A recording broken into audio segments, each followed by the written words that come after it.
നമസ്കാരം.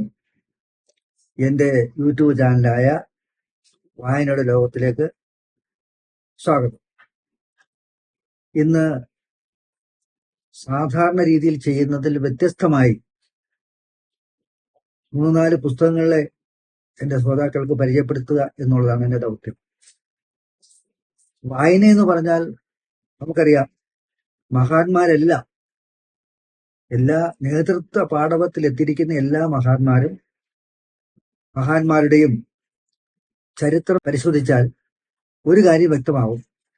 ഇവരെല്ലാം തന്നെ വളരെയധികം വായനാശീലമുള്ളവരായിരുന്നു എന്ന് നമുക്ക് മനസ്സിലാക്കും. ആദ്യമായി ഞാൻ നിങ്ങളുമായിട്ട് പങ്കുവയ്ക്കുന്നത് പ്രതിഭ റായിയുടെ ദ്രൗപദി എന്ന നോവൽ. ഈ ദ്രൗപദി എന്ന് പറയുമ്പോൾ നമുക്കറിയാം, മഹാഭാരതത്തിലെ ഒരു പ്രധാനപ്പെട്ട കഥാപാത്രം. ഈ കഥാപാത്രം ദ്രൗപദി എന്ന് പറയും, പാഞ്ചാലി എന്ന് പറയും, കൃഷ്ണ എന്ന് പറയും. ഇതെല്ലാം ഒരു പേര് തന്നെയാണ്. ഇതിനകത്തൂടെ ഈ പുസ്തകത്തിന് 2011 ജ്ഞാനപീഠ പുരസ്കാരം കിട്ടിയ പുസ്തകമാണ്. ഇതിനകത്തൂടെ പ്രതിഭ റായി ഉയർത്തി കാണിക്കുന്നത് മറ്റൊന്നുമല്ല. നമുക്കറിയാം, സത്യത്തിൽ മഹാഭാരത യുദ്ധം ഏകീകൃതമായിരുന്ന ആര്യാവർത്തത്തിലെ 2 രാജ്യങ്ങളായിരുന്നല്ലോ ഹസ്തിനപുരം, ഇന്ദ്രപ്രസ്ഥവും.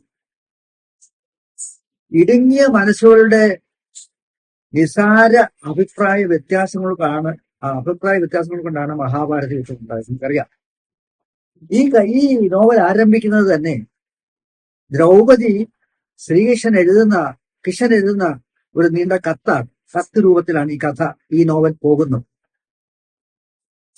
സ്വർഗത്തിലേക്ക് നടന്നു കയറുന്നതിനിടയ്ക്ക് കാൽ വഴുതി ദ്രൗപദി വീഴുന്നു. വീഴുന്നതോ ഹിമാലയ സാനുക്കളുടെ മഞ്ഞു മൂടിയ ആ ഗർത്തത്തിലേക്കാണ് വീഴുന്നത്. അവിടെ കിടന്നുകൊണ്ട് താൻ അനുഭവിച്ച ജീവിത പ്രക്ഷുബ്ധ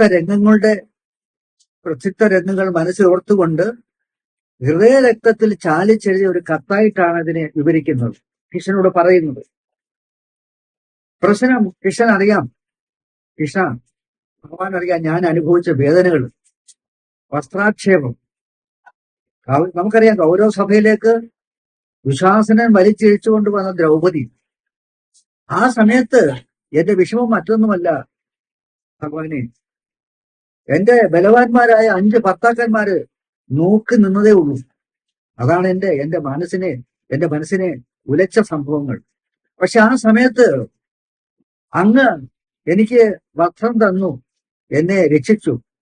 രജസ്വലയായ ഋതുമതിയായ എന്നെ അങ്ങ് രക്ഷിച്ചു.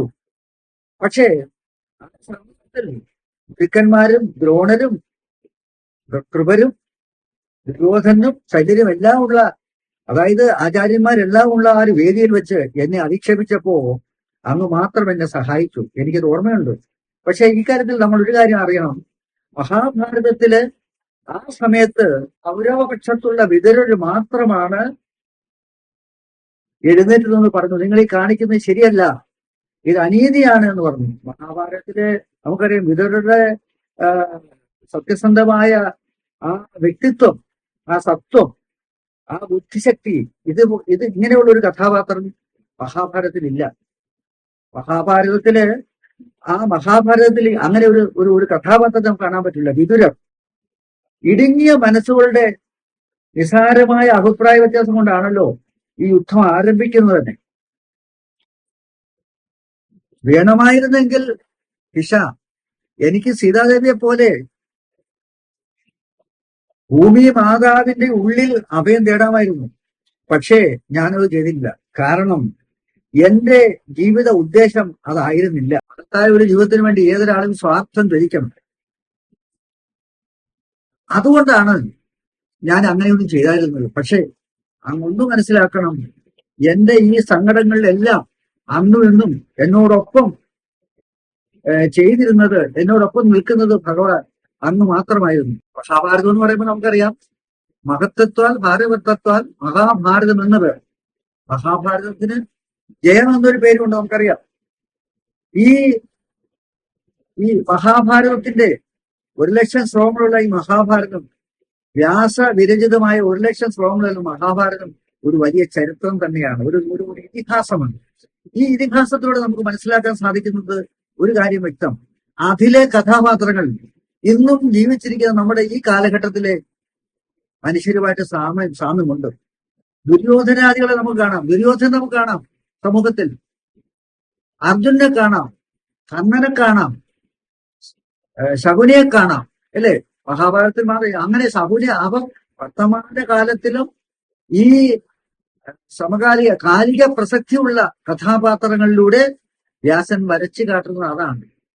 ഈ ഇതിഹാസം ഇത്ര നാളുകളായിട്ടും ഈ ഇതിഹാസത്തിന്റെ കഥാപാത്രങ്ങൾ നമ്മുടെ സമൂഹത്തിൽ നിന്ന് മാറിയിട്ടില്ല എന്നുള്ളതാണ് മഹാഭാരത കഥയിലൂടെ, പല കഥാപാത്രങ്ങളിലൂടെ, വ്യക്തിത്വമാർന്ന കഥാപാത്രങ്ങളിലൂടെ നമുക്ക് മനസ്സിലാക്കാൻ സാധിക്കുന്നത്. അതുപോലെ രാമായണം, ഈ മഹാഭാരതത്തിന്റെ ഒരു തുടക്കം തന്നെ ശകുനിയുടെ ആ ബുദ്ധിയാണല്ലോ. ഒരു കാരണവശാലും ചൂതുകളി എന്തെന്നറിയാത്ത യുധിഷ്ഠിരനെ വീണ്ടും വീണ്ടും ചൂത് കളിക്കാൻ പ്രേരിപ്പിക്കുകയും അങ്ങനെയാണ് അദ്ദേഹം ജീവിതത്തിൽ തരളിത ഗാത്രനാകുന്നത്, ജീവിതത്തിൽ അനുഭവിക്കുന്നത്, മഹാഭാരത യുദ്ധം ഉണ്ടാകുന്നത്. അതുപോലെയാണ് രാമായണത്തിലും മന്ധര എന്ന വ്യക്തി ഉണ്ടാക്കി വെച്ച ആ കുതന്ത്രങ്ങൾ കൈകേയിയെ പറഞ്ഞ് പ്രലോഭിപ്പിച്ച് മന്ധരയിലൂടെയാണല്ലോ ആ ഒരു സംഭവം, അത് ഒരു രാമായണ കഥയ്ക്ക് ഒരു നിയുക്തമാവുകയാണ്. ഇങ്ങനെയുള്ള സന്ദേശങ്ങളിലൂടെ ദ്രൗപദി പ്രതിഭാറായി ഈ പുസ്തകത്തിലൂടെ നമ്മെ വരച്ചു കാട്ടും. അതുകൊണ്ട് തീർച്ചയായിട്ടും ഈ പുസ്തകം എല്ലാവരും വാങ്ങണം, വായിക്കണം. ഇപ്പോഴും കാലിക പ്രസക്തിയുള്ള ഒരു നോവലാണ്. മറ്റൊരു ഭാഷയിൽ നിർമ്മിച്ച ഒരു ജ്ഞാനപീഠ പുരസ്കാരതയുടെ പുസ്തകം നാം ഒന്ന് വിലയിരുത്തണം, നാം അറിയണം. അതിനുവേണ്ടി മാത്രമാണ് ഈ പുസ്തകത്തിലെ അടങ്ങിയിരിക്കുന്ന കാര്യങ്ങളെല്ലാം നമുക്കിപ്പോൾ ഇവിടെ ചർച്ച ചെയ്യാൻ സാധ്യമല്ല. അതുകൊണ്ട് എല്ലാവരും ദ്രൗപദി ബൈ പ്രതിഭ റായ് ഈ പുസ്തകം നിങ്ങളുടെ ശ്രദ്ധയിലേക്ക് നിങ്ങളെ പരിചയപ്പെടുത്തുമെന്ന് മാത്രമേ ഞാൻ അഭ്യർത്ഥിക്കുന്നുള്ളൂ.